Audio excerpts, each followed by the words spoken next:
Hi friends, ഇന്ന് രാമക്കൽമേടിലേക്കുള്ള യാത്രയും അവിടുത്തെ ആമപ്പാറയിലേക്കുള്ള ഞങ്ങളുടെ നുഴഞ്ഞു കയറ്റമാണ് എൻ്റെ വീഡിയോയിൽ കാണിക്കുന്നത്. വളരെ സാഹസികമായിട്ടുള്ള ഒരു യാത്ര തന്നെയായിരുന്നത് കേട്ടോ. ഇപ്പോൾ ഈ രാമക്കൽമേടിലേക്ക് 3500 അടി ഉയരം ഉണ്ടെന്ന് പറഞ്ഞ ആ പ്രദേശത്തേക്ക് ഞങ്ങൾ ജീപ്പിനകത്ത് പോവുകയാണ്. അതിന് മേളിൽ ചെന്ന് കഴിഞ്ഞപ്പോഴത്തേക്ക് അവിടെ കാണുന്ന ഈ പാറയാണ് ആമപ്പാറ എന്ന് പറയുന്നത്. അവിടെ ഞങ്ങളുടെ ഡ്രൈവർ ഞങ്ങൾക്ക് പരിചയപ്പെടുത്തി തന്നതാണ്. അപ്പം ഞങ്ങൾ 9 പേര് പോയി, അതിൽ 8 പേരും ഞങ്ങൾ താഴേക്ക് ഇറങ്ങി. അപ്പോൾ ഞങ്ങളുടെ യാത്രയ്ക്ക് നേതൃത്വം തരുന്നത് ഞങ്ങളുടെ സംഘടനയുടെ പ്രസിഡന്റ് ദാസ് സാറാണ്. പിന്നെ കൂടാതെ ജോസഫ് സാറ്, ഒരു സുധീർ, ഇങ്ങനെ 2-3 പേരും കൂടെ ഉണ്ട്. ഇവർ 3 പേരുമാണ് ഞങ്ങളെ. പിന്നെ ഉള്ളത് ഞങ്ങളുടെ കൂട്ടത്തിൽ വന്ന ഫാമിലിയുടെ കൂട്ടത്തിൽ വന്ന കൊച്ചു പിള്ളേർ 2-3 പേര്, ഒരു 3-4 പേരുണ്ടായിരുന്നു. അങ്ങനെ ഞങ്ങൾ 9 പേരാണ് പോയത്. അപ്പോൾ ഇനിയുള്ള യാത്രയൊക്കെ നിങ്ങൾ കണ്ട് തന്നെ മനസ്സിലാക്കണം. പക്ഷേ ഇതിൻ്റെ ഈ നാരോ ആയിട്ടുള്ള ഈ സ്ഥലത്തൂടെ പോകുമ്പോൾ വളരെ നാരോ ആണ് കേട്ടോ. അതിലേക്കൂടെ പോകുമ്പോഴത്തേക്ക് നല്ല തണുത്ത കാറ്റിങ്ങനെ അടിക്കുന്ന ഒരു പ്രത്യേകത ഉണ്ടായിരുന്നു കേട്ടോ. അപ്പോൾ ഇടയ്ക്ക് സാറ് നിന്ന് ഞങ്ങൾക്ക് ഇറങ്ങിയിട്ട് ഇവിടെ കുഴിയുണ്ട്, ഇങ്ങോട്ട് വരുമ്പോൾ ശ്രദ്ധിക്കണം എന്നൊക്കെ പറഞ്ഞിങ്ങനെ ഡയറക്ഷൻ തന്നുകൊണ്ട് മുന്നേ പോയിക്കൊണ്ടിരിക്കുകയാണ്. അപ്പം ഞങ്ങൾ ഇങ്ങനെ പുറകെ പോയിക്കൊണ്ടിരിക്കുകയാണ്. അപ്പോൾ ഇനിയുള്ള യാത്രയൊക്കെ കണ്ട് തന്നെ അറിഞ്ഞോളൂ. ദാ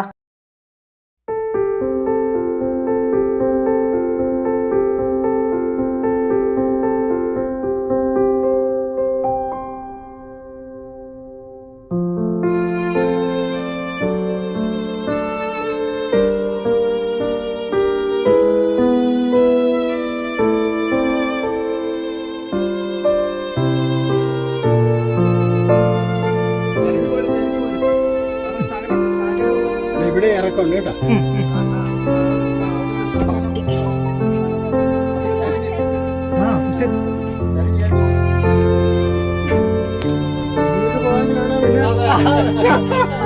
മുന്നേ പോയി നിൽക്കും. ഞാൻ പോയെങ്കിൽ പിന്നെ നിങ്ങൾക്കൊക്കെ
അവിടെ നിന്ന് നടന്ന് അപ്പുറത്ത് പോകും.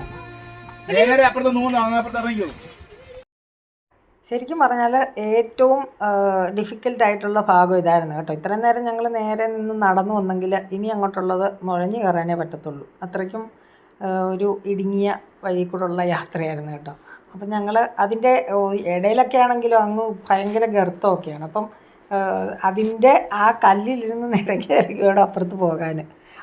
നല്ല ഒരു എന്താ പറയുക, റിസ്കി യാത്ര തന്നെയായിരുന്നു കേട്ടോ. എന്നാലും ഞങ്ങളെല്ലാവരും അപ്പുറത്ത് കടന്നു, റെഡി അത് നീന്തി ഞങ്ങൾ അപ്പുറത്ത് കടന്നു. കുറച്ച് ഇത് ചെയ്തിട്ടാണെങ്കിലും കുറച്ച് സത്യം പറഞ്ഞാൽ ഈ നീന്തിയാണ് കടന്നത് അപ്പുറത്ത് കേട്ടോ. ഏറ്റവും അങ്ങേയറ്റം ചെല്ലുമ്പോഴത്തേക്ക് നമുക്ക് തീരെ നാരോ ആയതുകൊണ്ട് നമ്മൾ നീന്തി തന്നെ വേണം അപ്പുറത്തേക്ക് പോകാൻ.